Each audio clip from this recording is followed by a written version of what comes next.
도시락을 배달하면서 노인들의 건강과 함께 안부도 확인해주는 서비스가 등장했습니다. 노인 가구나 고령의 부모를 돌봐야 하는 가족으로부터 좋은 반응을 얻고 있습니다. 한미 교류의 일환으로 우리나라를 방문 중인 미국 전직의원협회가 여의도 순복음교회를 찾아 함께 예배했습니다. 한국교회의 영적 각성과 신앙회복의 필요성을 알려온 개혁주의 생명신학회가 한국신학의 세계화 방안을 논의하는 시간을 가졌습니다. 장로회 신학대학교가 개교 120주년을 기념해 포스트 코로나 시대 목회 방향성을 모색하는 목회자 세미나를 개최했습니다.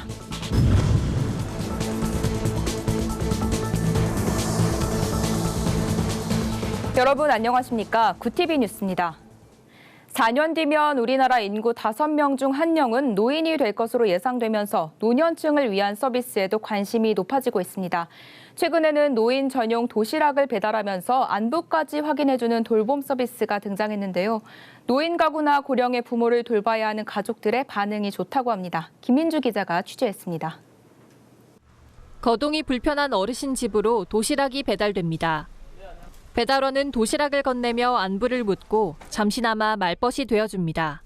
또 어디 편찮으시고 그러시면 저한테 얘기를 하시면 저희들이 조치도 해드리고 하니까 늘 얘기를 하세요. 늘 구경하시고. 감사해요. 네.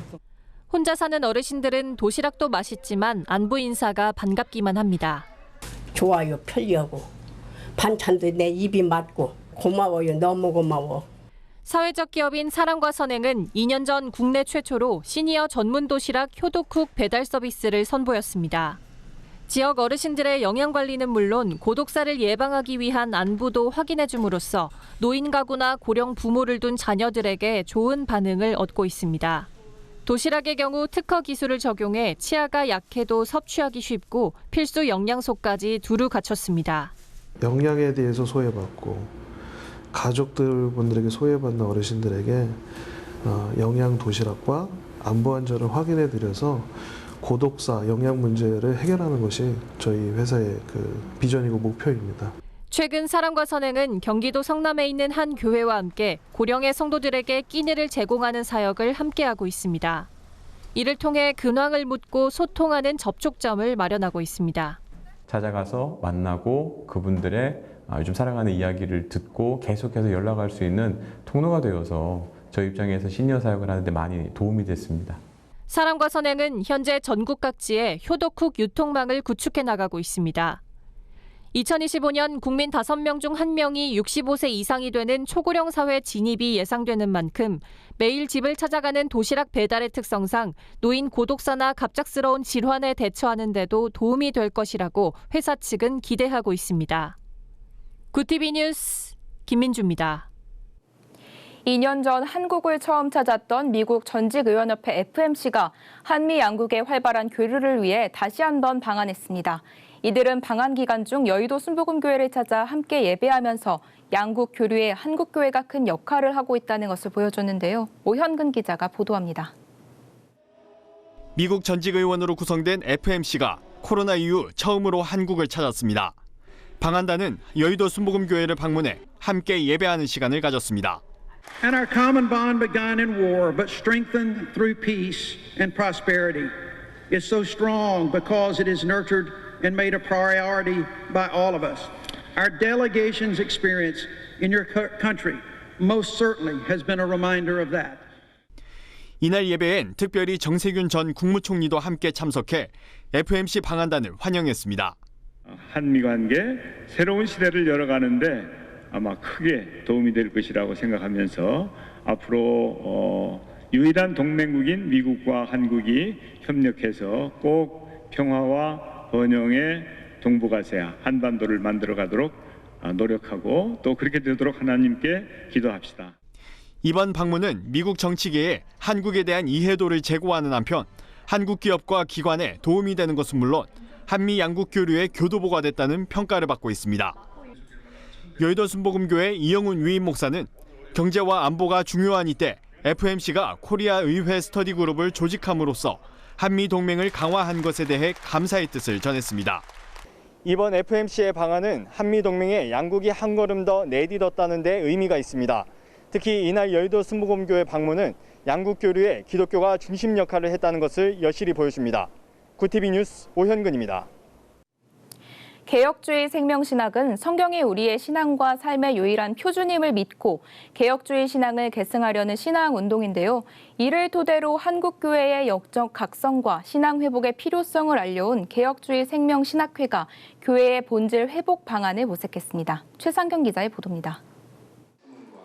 지난 2009년 창립된 개혁주의 생명신학회는 매년 정기 학술대회를 개최해 개혁주의 생명신학을 어떻게 신앙으로 실천하고 교회에 적용할 수 있을지를 논의해왔습니다. 이번 학술대회 주제는 개혁주의 생명신학과 세계교회, 국내의 신학자들은 교회는 지금 변화를 요구받고 있다면서 제2의 종교개혁이 필요한 상황이 됐다고 진단했습니다.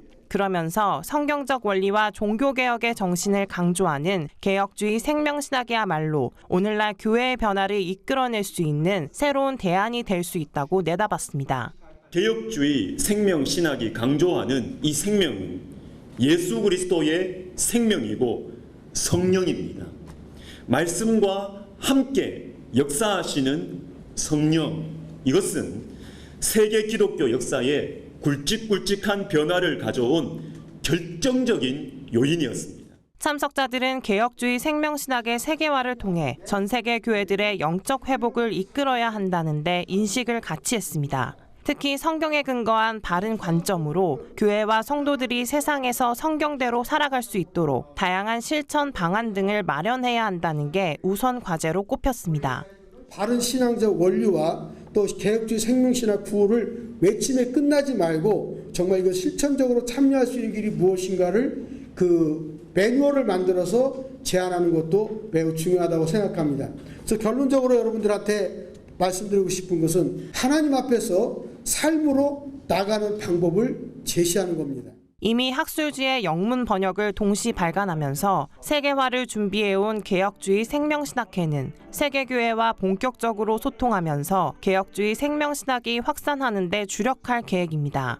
신학회 측은 이번 학술대회에는 특별히 해외 6개국에서 활동하는 신학자와 한인 선교사들이 참여해 목회와 선교 현장에 대한 실제적인 사역 정보를 공유했다며 이를 계기로 한국교회와 세계교회가 소통할 기회가 더 많아지길 기대한다고 밝혔습니다.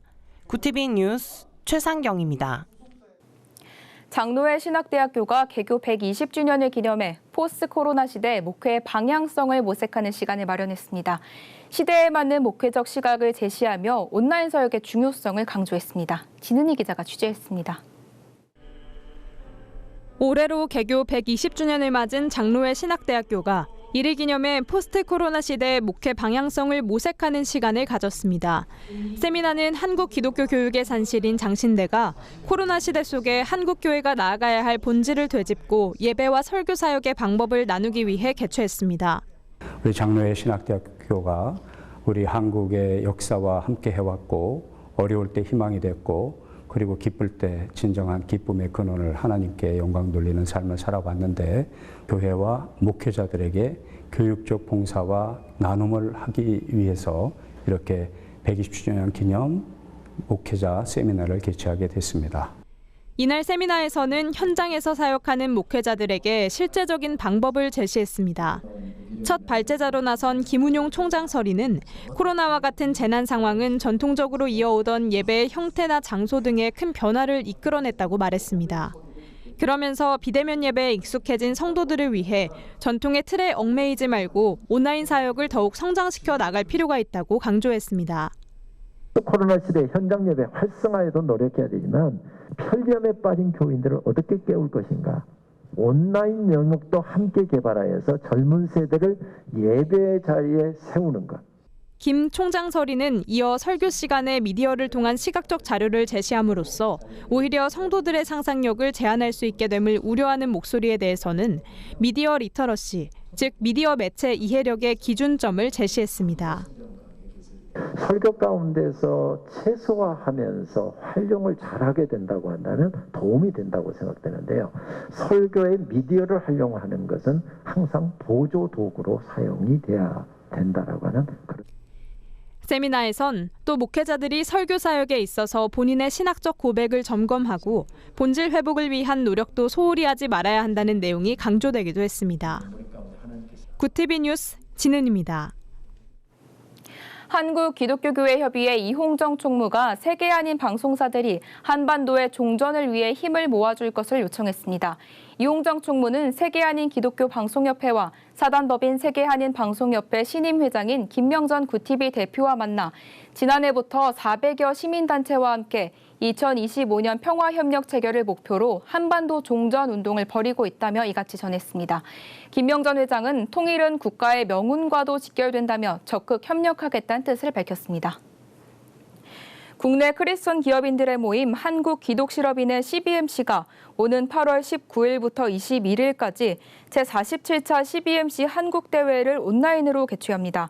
창립 70주년을 맞아 은혜의 70주년, 여호와께로 돌아가자라는 주제로 열리는 이번 대회에선 기독 실업인들을 위한 일터 사역을 함께 공유할 계획입니다. 주제 강의는 베이직 교회 조정민 목사와 보나콤 공동체 대표 강동진 목사가 맡으며 설교 메시지는 신촌 아름다운 교회 이규 목사, 특강에는 이삭 도스트 김하경 대표가 전합니다. 한국교회 법학회가 오는 30일 한국교회 100주년 기념관에서 제27회 정기 학술 세미나를 진행합니다. 건강가정기본법 개정안이 국회 여성가족위원회 법안심사소위원회에서 심의될 예정인 가운데 건강한 가정 회복을 위한 교회의 역할을 모색하기 위해서입니다.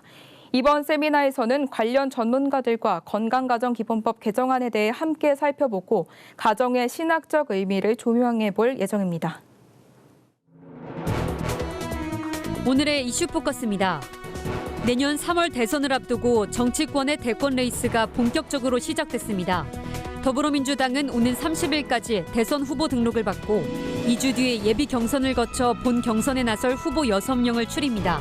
앞서 정세균 전 국무총리, 추미애 전 장관, 박용진 의원 등 6명이 출마 선언을 했고 이재명 경기지사는 오는 수요일 예비 후보 등록 뒤 목요일에 출마를 공식 선언합니다. 야권에선 윤석열 전 검찰총장과 홍준표 국민의힘 의원, 황교안 전 대표 등 잠룡 4인이 출마 채비를 하고 있는 것으로 전해졌습니다. 코로나19 상황 속에 지난 주말 성소수자들의 퀴어 퍼레이드가 열렸습니다. 퀴어 퍼레이드는 서울 퀴어문화축제의 대표 행사로 서울 중구 숭례문 인근 광장에서 시작돼 약 45분 동안 청계천 한빛광장까지 이어졌습니다. 경찰은 기동대원 120명과 여경 10명 등을 동원해 방역수칙 준수 여부 등을 점검했습니다. 서울 퀴어 퍼레이드는 지난 2000년 시작돼 매년 진행하고 있으며 지난해에는 코로나19 확산 우려로 열리지 못했습니다. 성추행 피해 신고 이후 극단적 선택을 한 공군 제20 전투비행단 이모 중사의 유족이 국회 차원의 조사를 강력히 촉구하고 나섰습니다. 이 중사 부모는 기자회견을 열고 사건의 근본적인 문제점과 만연해 있는 낡은 병영 문화의 악습을 점검해 진상을 밝힐 필요가 있다며 처음으로 입장을 밝혔습니다. 이 중사 부친은 부실 수사 정황이 여지없이 드러난 상황에서 국방부 수사만 넉넉히 기다릴 수 없는 노릇으로 제대로 진상을 밝힐 필요가 있다고 재차 강조했습니다. 상반기 백신 접종 대상자 가운데 아직 접종을 받지 못한 11만 명에 대한 사전 예약이 시작됐습니다. 대상자는 만 30세 미만의 경찰, 소방관 등 사회 필수 인력과 의원급 의료기관 의료인, 9세 이하 어린이 교사, 돌봄 인력이며 화이자 백신을 맞게 됩니다. 사전 예약은 30일 오후 6시까지 사흘 동안 코로나19 예방접종 사전 예약 홈페이지를 통해 할 수 있으며 재직 증명서 등 증빙 서류를 가지고 보건소를 방문해 예약할 수 있습니다. 구티비 뉴스 조유현입니다. 구티비 월드와이드입니다. 미국 플로리다주 아파트 붕괴 참사와 관련해 해당 아파트는 3년 전에 100억 원 규모의 보수 공사가 필요하다는 견적을 받은 것으로 조사됐습니다. 플로리다주 서프사이드 당국 문서에 따르면 구조공학 기업 모라비토 컨설턴츠는 지난 2018년 아파트 보수 금액을 910만 달러로 추산했습니다. 주차장과 현관, 수영장 수리 견적만 380만 달러에 달했지만 즉각적인 조치는 이뤄지지 않았습니다. 일본 우익 세력이 일본군 위안부 피해자를 상징하는 평화의 소녀상 전시를 사실상 방해하는 행사를 추진 중인 것으로 확인됐습니다. 일본 시민단체는 다음 달 6일부터 11일까지 아이치현 나고야에서 소녀상 전시를 기획하고 있습니다. 이에 한 우익단체가 같은 건물 같은 층에서 전시회를 진행한다고 선언했습니다. 해당 우익단체는 2019년 10월부터 소녀상 전시에 반발하며 역사를 왜곡하고 위안부 피해자를 모욕하는 내용의 전시를 진행해왔습니다. 중국 정부의 강력한 단속으로 비트코인 네트워크 전체의 채굴 능력이 13개월 만에 최저 수준을 기록했습니다. 가상화폐 정보업체 코인데스크 등에 따르면 비트코인 채굴력을 나타내는 지표인 해시레이트는 초당 104 엑사해시를 기록해 작년 6월 초 이후 가장 낮은 수준으로 집계됐습니다. 다음 달 비트코인 해시레이트는 초당 85 엑사해시 수준으로 떨어질 것이라는 전망이 나오고 있습니다. 앞서 중국은 비트코인 채굴업체 폐쇄 명령을 내리는 등 강력 규제에 나섰습니다. 코로나19 방역 성공 국가로 꼽혔던 호주에서 델타 변이 바이러스가 확산해 주요 도시가 봉쇄됐습니다. 시드니는 27일부터 2주간 생필품 구매, 의료, 교육 등 필수 목적을 제외한 외출을 금지합니다.